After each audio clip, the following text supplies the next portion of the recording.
Hi guys, I'm Jason White. This is my channel, Jason's Weird Reads. Thank you for joining me. Now, weird fiction. It's a very broad scope.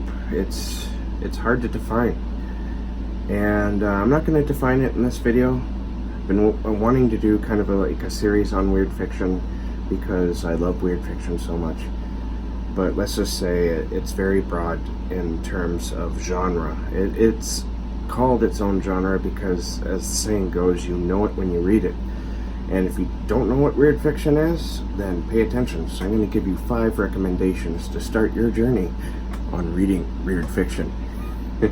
Alright, so first I'm going to give you a couple of links. One is definitely Weird Fiction Review.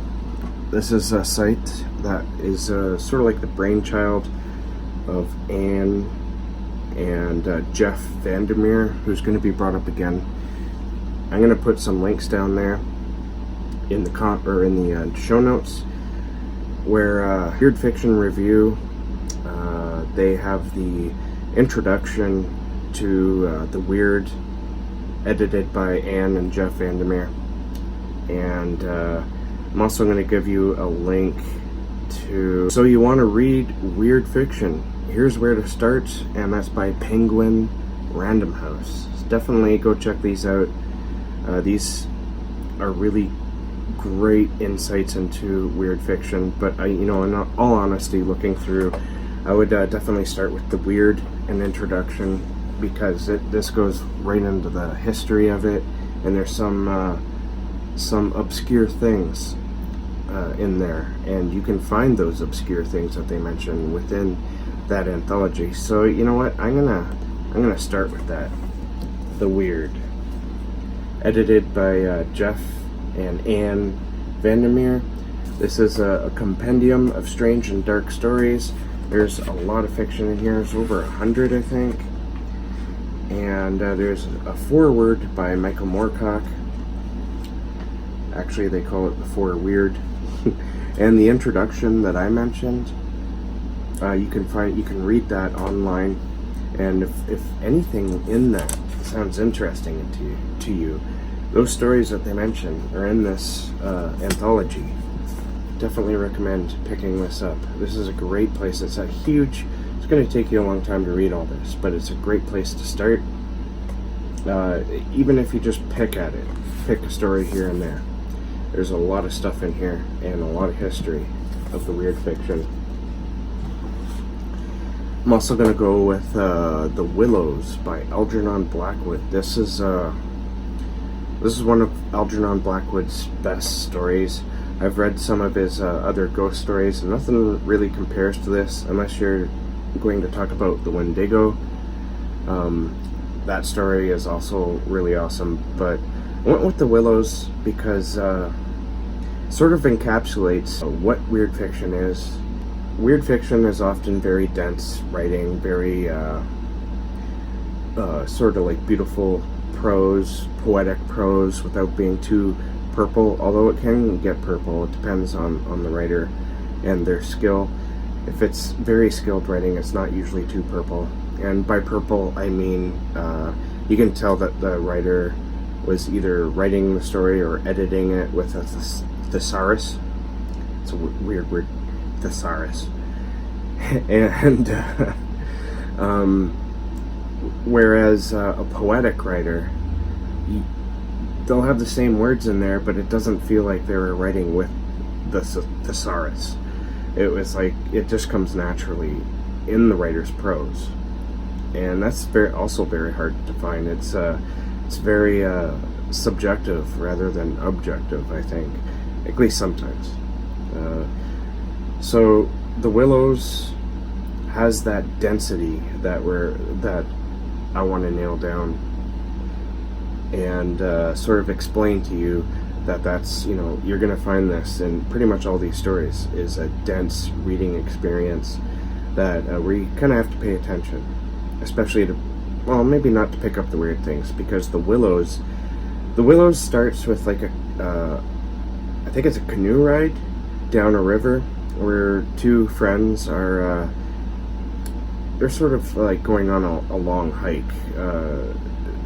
They're doing like a travel through the woods type thing. They're backpacking it, and they're going by river, and they end up in this island where the river sort of splits and then joins, and there's an island in the middle. And when they stay there, very weird things begin to happen, and reality sort of shifts, and it becomes something else. It's a very strange story. I haven't read it in a while. I should probably reread it because it's fascinating.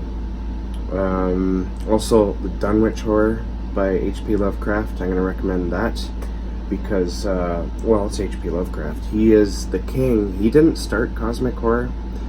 Writers like Algernon Blackwood influenced his work heavily. And the Dunwich Horror has it's sort of like a character study on Whatley, I think his name is, and his family, and pretty much the demise of his family, I think. I reread it recently, and there's some very screwed up things in this story. The ending was maybe a little over the top, a little silly, but everything leading up to the ending was wow, just like whew, dark stuff happens, man, and very weird things, and that's, I guess, the point. But yeah, H.P. Lovecraft, he's sort of considered the father, I guess, of cosmic horror, and he has, with his own Cthulhu mythos. I think the Dunwich Horror is a really well written piece, and if you haven't read Lovecraft before, I think a lot of people would say read Call of Cthulhu, and that's a good one, but I'm going to say start with Dunwich Horror, because if you don't like the Dunwich Horror, you're definitely not going to like Call of Cthulhu. So definitely read that. As I mentioned, the weird, you cannot go wrong with this book. It's so beautiful.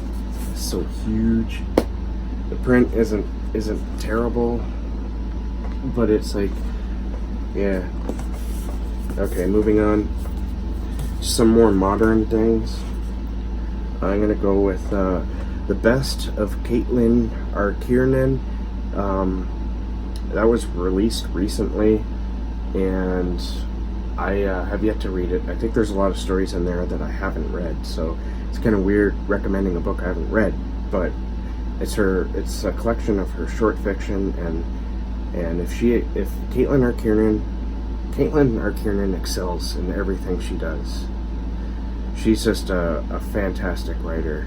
I'm so happy that she stuck with it, honestly, because if you read her Facebook posts or anything, you can tell she pretty much flat out says how much she hates writing. And I think one reason for that is how good it turns out. She doesn't hate the result. She hates the amount of frustration and work that goes into making it as good as she gets it. And this is very dense reading, and it's also very weird. Sometimes it's horrific, and most of the time it's very just dark, fantastic, weird, and you're not going to go wrong in reading any story by Caitlin R. Kiernan. I guarantee you. If you don't like that, you're probably not going to like weird fiction at all. And lastly, before I go, in my recommendations, you can't have a list of recommendations to introduce you to weird fiction without recommending some Laird Barron. This is the Imago sequence, and this is one of my favorites. It's a collection of short stories. Laird Barron has 4 collection of short stories that are all within the weird. He's writing crime right now, and but I bet you I haven't read it yet. I really got to get to it, but I guarantee you that it's that his crime is probably pretty weird too. The one thing that's different about Laird Barron from the others, and he actually pointed this out on Twitter recently, in that he doesn't like mopey or moping characters. He likes characters who, instead of moping around, being like, oh, why me? His characters attack whatever is attacking them. And you will find that in all of his short stories. you know, there's nothing wrong with mopey characters. I think most people who have terrible things and terribly weird things happen to them would mope. But it's refreshing to read characters who are a little more proactive and a little more action-taking in trying to resolve the situation that they find themselves in. Now, I've been meaning to do something like this for a long time, and it's not. This is like one of the hardest videos I've ever tried to do. I had like the original video for this was like a history lesson and all this other stuff, and I never recorded it because it was just too daunting. So I thought, you know, why not make it simple? How about we do little snippets, 5 books for, you know, a place to start. And if I want to do a history thing, I'm gonna do the history thing. But right now, this is just a recommendation to get you started reading weird fiction. And I think I chose well. I think I chose very well. So if you made it this far, thank you. And keep being creative, and I will catch you in the next bookish video.